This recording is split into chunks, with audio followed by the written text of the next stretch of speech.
하나님께서 이 성경 말씀 중에 그런 어려움 중에 기쁨과 감사를 고백하는 내용의 말씀은 없을까를 준비하면서 오늘 말씀을 준비하게 되었고요.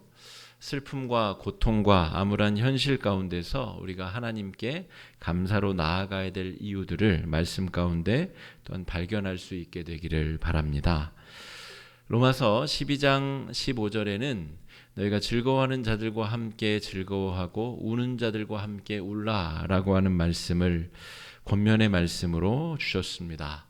예수 그리스도의 사람들, 예수 믿는 사람들이 세상에 벌어지는 문제에 대해서 어떻게 반응해야 될 것인가 하는 중요한 지침을 우리에게 주고 있는데, 우리가 오늘 살펴보게 될 이 구약성경 학계 말씀 안에도 그러한 내용들, 절망과 힘든 상황 속에서 하나님 앞에 믿음을 세워가는 이야기들이 기록되어져 있습니다.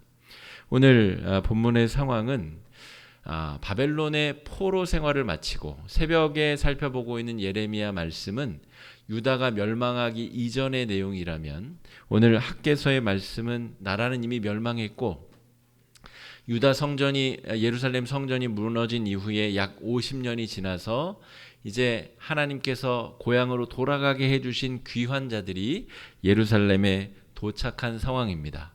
그들이 첫 번째 한 일이 바로 무너진 성전을 다시 쌓아 올리는 일들이었습니다.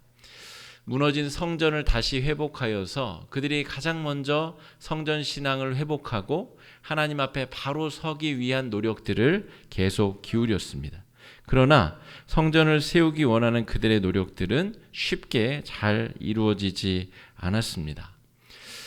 원수들, 그러니까 이미 예루살렘에 자리를 잡고 살아가고 있었던 많은 사람들이 50년이나 자리를 잡고 있었고, 그들이 자신들의 우상을 가져와서 섬기고 있었고, 하나님의 백성들이 돌아와서 예전의 성전을 다시 회복한다고 하자 그곳에 살던 사람들이 끊임없이 방해 공작을 펼쳤고, 심지어 사마리아 사람들, 북이스라엘의 동족들도 내려와서 이곳에 성전이 복구되는 것을 방해하였습니다.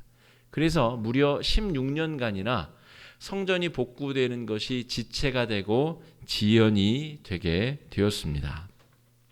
하나님께서 그때의 학개 선지자를 부르고 세우셔서 하나님의 뜻이 머무는 예루살렘 성전을 복구하는 일을 촉구하시는 내용이 오늘 학개서의 내용입니다.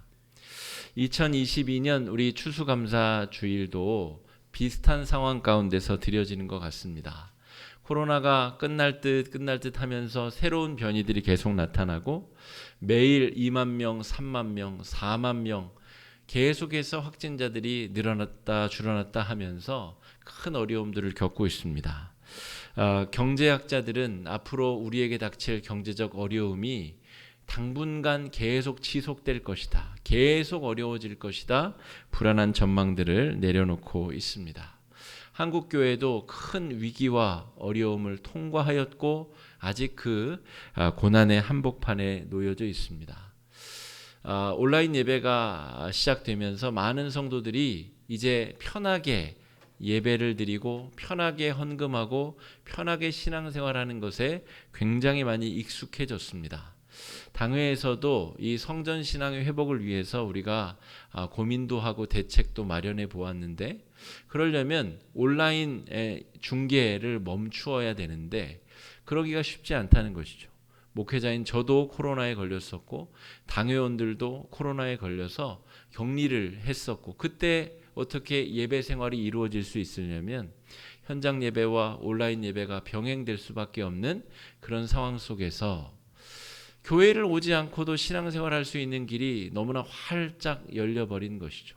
그리고 그 편리함과 유익함을 몸에 익혀버린 성도들이 다시 성전 신앙을 회복하는 것이 몹시 어렵다는 것을 우리는 너무나 잘 알고 있습니다.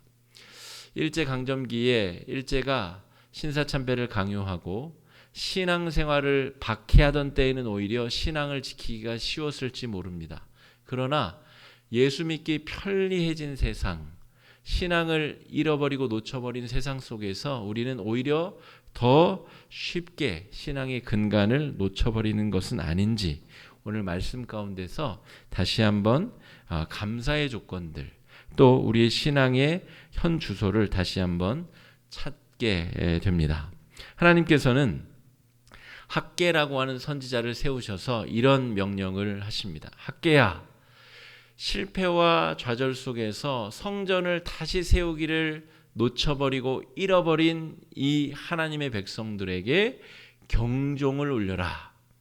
제가 요 설교 때 쓰는 단어들은 표현을 조심해야 되기 때문에 제가 사전도 찾아보고 이렇게 살피는데, 여기서 뜻하는 경종은 여러분 건물마다 있는 동그란색 빨간색 이 종을 그야말로 경고하는 종입니다.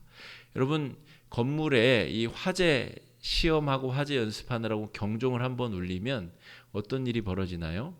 정말 귀청이 떨어져 나갈 것처럼 경고음이 울립니다. 왜냐하면 그 건물 안에 창고에 들어있는 사람이든 화장실에 있는 사람이든 어느 구석에 있는 사람이든 이 경종 소리를 들어야 됩니다. 빨리 대피를 시켜야 되기 때문에 경종 소리는 귀에 편안하게 들리라고 들리는 소리가 아닙니다.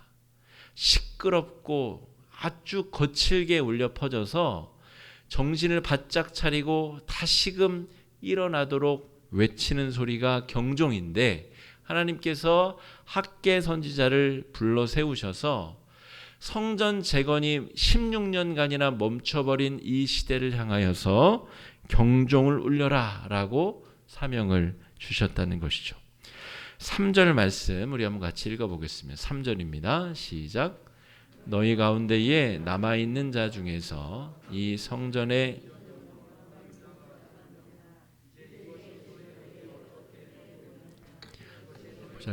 보잘것없지 아니하냐. 이 구절을 통해서 살펴볼 수 있는 것은 학개라는 선지자의 나이가 이미 어린 시절에 멸망 이전에 예루살렘 성전을 보았던 사람이고 그 기억이 있는 사람입니다. 그로부터 지금 50년의 포로 생활, 또 돌아와서 성전을 짓다가 멈춰진 16년간을 더하면 최소 한 70세 이상의 나이에 이 하나님의 부름을 받았다는 것이죠. 80세가 훌쩍 넘은 나이일 수도 있습니다. 여러분, 그 연로한 하나님의 종이 하나님의 말씀을 받잡고 스룹바벨 총독과 이 여호수아 대제사장에게 정말 귀청이 떨어져 나갈 정도로 하나님의 음성을 들어라. 너희가 지금 성전을 짓다가 말고 판벽한 집, 그러니까 사방이 막힌 온전한 집을 짓고 잘 살고 있는데 이게 과연 맞는 일이냐? 너희가 신앙의 온전성을 다 회복하기 전에 너희의 신체를 편리하게, 너희들의 삶을 윤택하게 먼저 그렇게 하고 괜찮다, 평안하다 지내는 것이 과연 맞느냐라고 지금 호통을, 경종을 울리고 있다는 것이죠.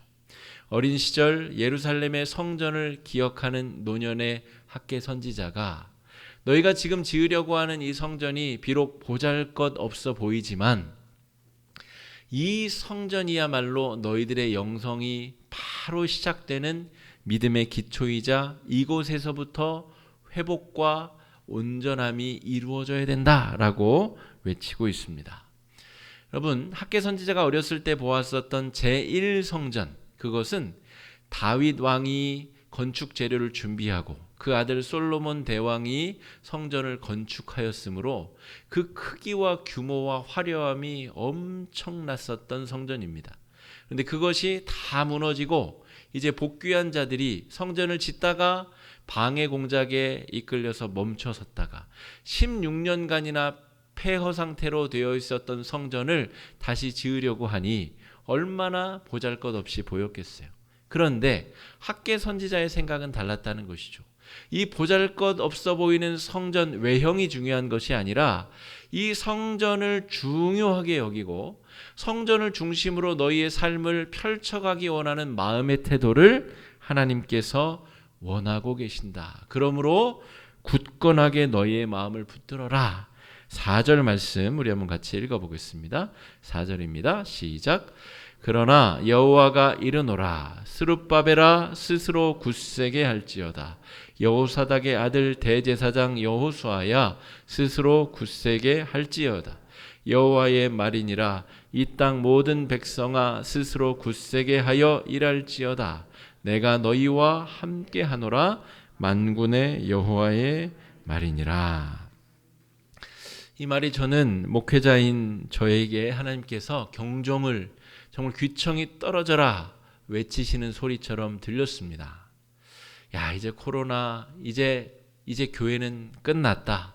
이제 성도들이 예전처럼 하나님 앞에 바로 서고 말씀을 붙잡고 살려고 애쓰고 섬기고 헌신하며 그런 예전 영광의 교회 모습은 기대하지 말아라 라고 하는 이 시대의 외침 가운데 하나님께서 그렇지 아니하다. 스룹바벨아 여호수아야 스스로 힘을 내라. 열심히 떨쳐 일해라. 그러면 내가 예전의 영광을, 그 영광을 뛰어넘는 교회의 영광을 회복시켜 줄 것이다. 이렇게 말씀하시는 것처럼 들렸습니다. 그러면서 성전의 본질, 왜 하나님께서 16년간이나 멈춰섰던 성전 재건의 사역을 다시 한번 회복하기를 원하시는가를 곰곰이 생각해 보았습니다. 성전의 본질은 외형적인 건물의 위세나 근부치, 운부치로 꾸미고 장식하는 것이 아니라 하나님의 임재와 동행의 상징이 성전임을 다시 한번 우리가 깨닫기 원하시는 하나님의 명령임을 알게 되었습니다. 성전의 본질은 하나님이 함께 하시고 동행하신다는 증거입니다. 여러분, 우리의 삶이 어느 부분 무너져 내린 부분도 있고 세계 경제가 다 어려우니 우리의 삶도 어려워질 수 있고 여차저차 어려운 상황 속에 우리의 신앙의 미천이 다 바닥나버린 경우도 있습니다. 우리 이 집사님, 김 집사님 가정처럼 뜻하지 않는 자녀의 어려움으로 인해서 그동안 가지고 있었던 신앙의 근간이 뿌리채 흔들려 버리는 그런 위기를 경험할 때도 있다는 것이죠. 그때 우리가 정말 붙잡아야 될 것은 하나님이 나에게 어떤 분이신가? 하나님이 어디에 계신가? 나의 성전은 어디에 놓여 있는가? 그것이 무너지지 아니하고 잘 유지되어 있는가?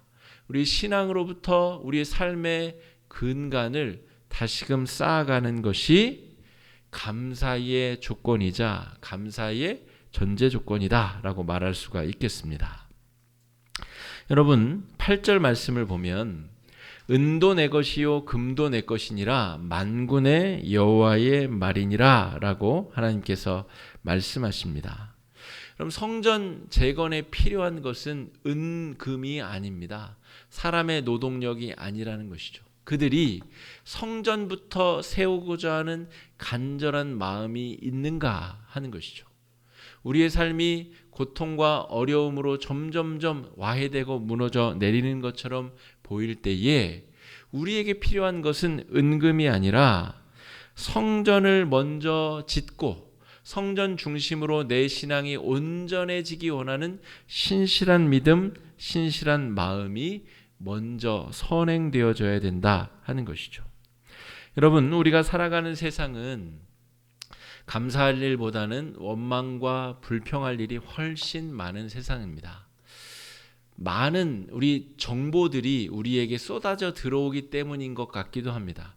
그 전에는 예전에 내 동창이 어떻게 사는지 우리가 잘 몰랐는데 요즘에는 SNS가 발달이 돼서 그 공부도 못하고 못났었던 동창이 지금 나보다 잘 먹고 잘 살고 더 떵떵거리고 산다는 것을 원하지 않아도 듣게 되고, 그러니까 또 비교하게 되고 불평하게 되고 원망하게 되고, 또 이 세계화된 세상 속에서 수출이 어려움에 겪고 미국 재무부장이 환율을 올리면 한국의 환율은, 한국의 또 이자율은, 금리는 널뛰기를 하게 되고, 이런 어려운 상황 속에서 우리가 살고 있기 때문에 사실은 감사할 일, 찬송할 일보다는 원망과 불평할 일이 훨씬 더 많은 세상을 우리가 살아가고 있다는 것이죠.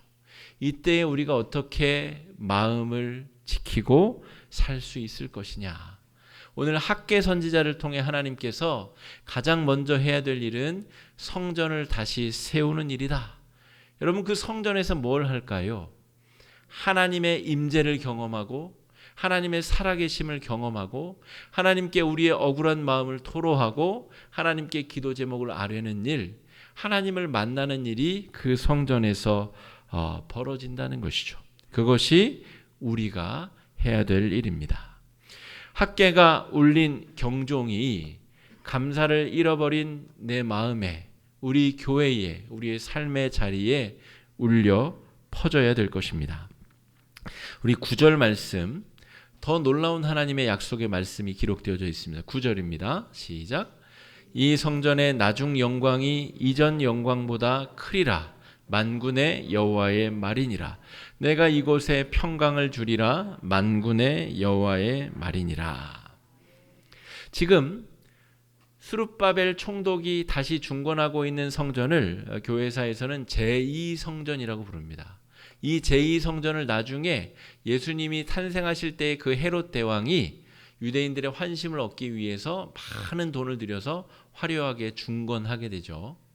그 화려하게 다시 이 허름한 성전이 화려해지는 그 시대가 유대 종교에 있어서는 최악의 시대입니다. 바리새인, 사두개인, 서기관들의 외식적인 신앙이 판을 치는 세상. 그때 하나님께서 제3성전의 시대를 여시죠. 예수 그리스도의 육체의 찢음을 통하여, 성령 강림의 역사를 통하여 이제 더 이상 건물 성전의 시대에 종지부를 찍으시고 새로운 제3성전의 시대, 성령이 예수 믿는 사람들 마음속에 오셔서 그들의 몸과 마음을 성전 삼으시는 시대가 펼쳐지게 된다는 것이죠. 그게 바로 제3성전의 시대입니다.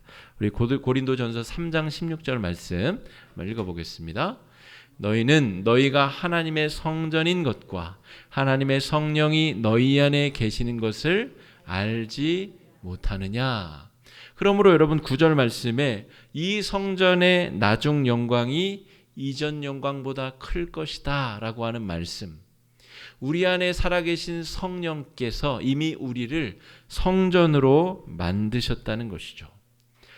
우리는 스스로 신실하다고 여길 수 없습니다. 우리는 신실하지 못한 존재인데 우리 마음속에 신실하신 하나님이 내주하시는 사건, 그것이 바로 제3성전의 시대입니다.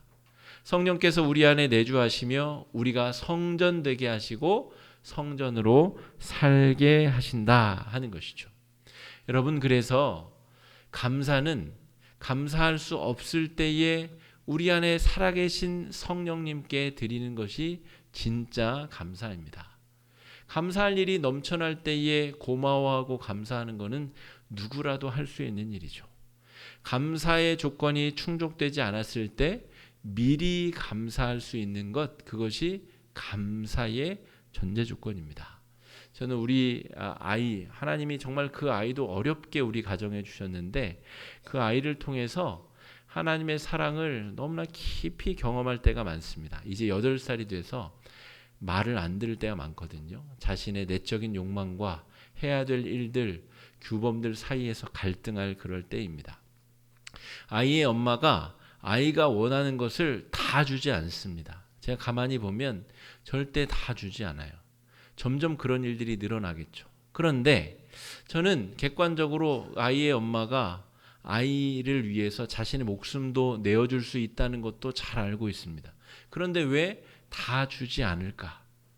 아이는 정말 자신의 마음에 있는 거를 원하는 대로 아무렇게나 다 이야기하지만 아이의 부모는 그 아이가 정말 꼭 필요한 때에 정말 꼭 필요한 만큼 정말 꼭 필요한 방향으로 줄 수밖에 없습니다. 그게 아이를 사랑하는, 정말 사랑할 수 있는 길이기 때문이죠. 때로는 그 아이가 아무리 울부짖고 떼를 쓰고 길바닥에 드러 누워도 그것을 주지 말아야 될 때가 있는 것이죠. 하지만 그 아이는 본질적으로 잘 알고 있습니다. 엄마가 아빠가 내가 원하는 것을 다 주지 않아도 엄마와 아빠가 나를 너무 사랑한다는 사실을 알고 있죠. 그리고 그 소원이 이루어지지 않는 것을 결국에는 받아들이게 됩니다. 사랑하고 있다는 것, 사랑을 주고받고 있다는 신뢰관계 가운데 그것이 감사의 전제 조건이 된다는 것이죠. 여러분, 하나님이 우리를 얼마나 사랑하시면 우리 더럽고 추악한 우리 마음속에까지 들어와서 살고 계십니까? 그분의 사랑을 우리가 어찌 의심할 수가 있겠습니까? 우리를 성전 삼으시겠다고 우리 안에 내주하시는 하나님의 사랑을 신뢰한다면 여러분, 우리는 어떠한 상황에서도 감사할 수 있습니다. 우리가 바라던 것이 이루어지지 않아도, 늦게 이루어져도, 혹여 주님께서 속히 이루어지시면 더욱더 우리는 감사함으로 나아가게 된다는 것이죠. 여러분, 코로나를 지나면서 이 성전이 짓담한 것처럼 멈춰선 상태로 머물러 계신 성도님들이 다수 계신 줄로 압니다. 여러분, 우리가 지금 해야 될 일은 그 무너진 성전을 다시금 쌓아 올리는 것입니다. 그리고 그 안에서 매일매일 하나님과 영적인 교제, 하나님과 아름다운 관계를 형성해 나가는 것입니다. 이미 성령께서 우리의 마음 가운데 내주하고 계십니다. 성령과 더불어 아름다운 사랑의 교제가 풍성해질 수 있는 오늘 하루, 또 다가올 한 주가 되실 수 있기를 주의 이름으로 축복합니다. 감사할 수 없는 상황에서도 감사의 고백을 채워나가실 수 있는 귀한 한 주가 되시기를 주의 이름으로 축복합니다. 이 시간에 말씀 의지해서 함께 기도하실 때 주님이 내 안에 살아계시고 주님께서 나를 얼마나 사랑해 주시는 줄 잊지 않게 해달라고, 그 가운데서 우리가 매일매일 감사의 고백을 주 앞에 올려드릴 수 있게 해달라고 이 시간에 함께 기도하며 나아가겠습니다. 기도하겠습니다.